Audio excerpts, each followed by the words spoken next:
Hey folks, Garrett here. Joining the throngs of YouTube Transformer fans doing their first impressions of the Revenge of the Fallen. Went and saw it last night. Probably the only movie I will ever go see on opening night, mainly because I really don't like big crowded theaters. It gets too hot. I hate sitting like this in the theater, but I go anyways. I'm going again at some point in the next week or so. We're going to try to go to IMAX, but went into it as everyone else, low to no expectations, and was thoroughly entertained. Thought it was great. It was awesome. There was so much cool stuff to look at and see in this movie. Character-wise, the human characters, I'd say my top favorite. So the human character definitely is Simmons. He was so much more enjoyable in this movie than the first movie. He just had great lines. I think, in my opinion, he kind of stole the show as far as the human characters. Sam's roommate, he was really annoying. I do have to admit that. I didn't care for him at all. I thought Megan Fox did a much better job acting-wise. I wish they had given her more of a chance to show that, because I know that the main reason she's in there is for the sex symbol. Shia LaBeouf was Shia LaBeouf. I mean, you know, as Sam, there's definitely, character-wise, the character has grown up. Definitely much more responsible as far as saving the world and doing what he needs to do. But, you know, you can't really fault Shia. He's a good actor, you know. He's a good actor. But mainly my thing was the characters, or the Transformer characters on the Autobot side. Okay? Prime was great. You know, as he was in the first movie. Of course, we don't see him throughout most of it. You know, Prime is Prime. Until you get to the end, I do think that Michael Bay kind of went off track a little bit. I think they made Prime enjoy that final battle against the Fallen a little too much, which seemed a little out of character for Prime to me. But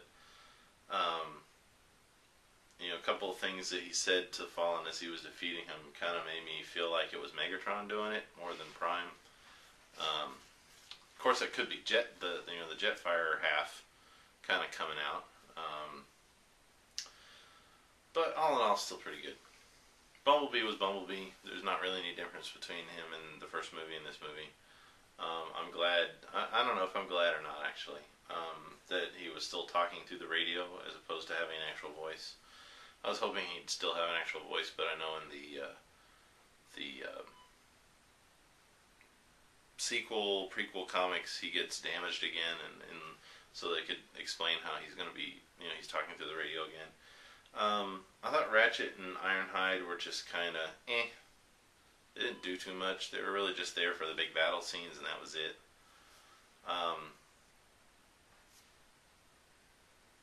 The twins, though, on the Transformer side, okay, Simmons, Top stole the show for the human actors. I think the twins stole the show for the Transformers. You know, I didn't think I was going to like them going into it. I thought they were just going, oh my god, this is going to be just, you know, these guys are going to be stupid.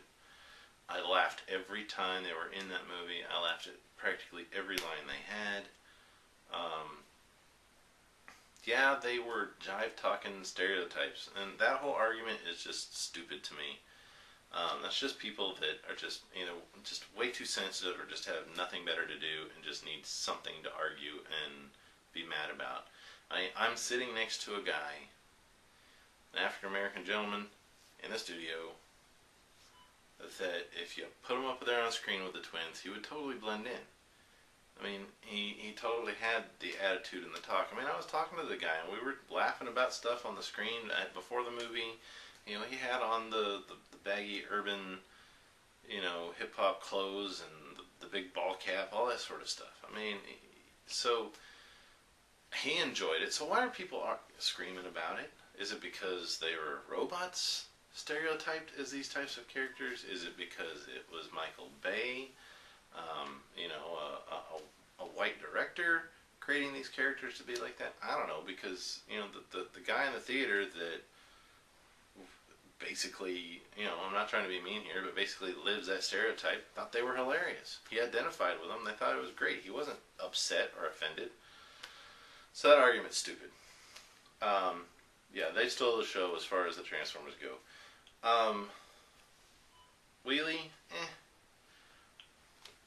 I like the character.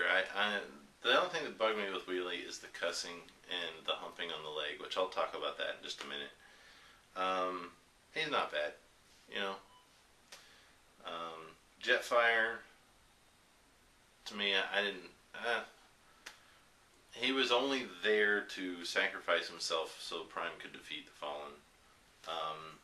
It would have been nice for them to maybe have him involved a little bit more in the story once they discover him, so that when he does sacrifice himself, we as the audience actually feel a little something for him. I felt nothing for him when that happened. And character-wise, he was kind of annoying, with all the parts falling off of him, and he kept farting. And what was with all the farting robots in this movie? That was one thing that kind of bugged me. Jolt. What was the point of Jolt? And where did he come from? He isn't in the movie at all until boop, he pops up at the end, and then uses his electric ability to fuse, help Ratchet bring Jetfire and Prime together, and that was it. What was the point? I mean, why even make a figure of him? Of course, we'll talk about Buried Cade in a second. RC thought was sorry, dog heard another dog outside and he's barking.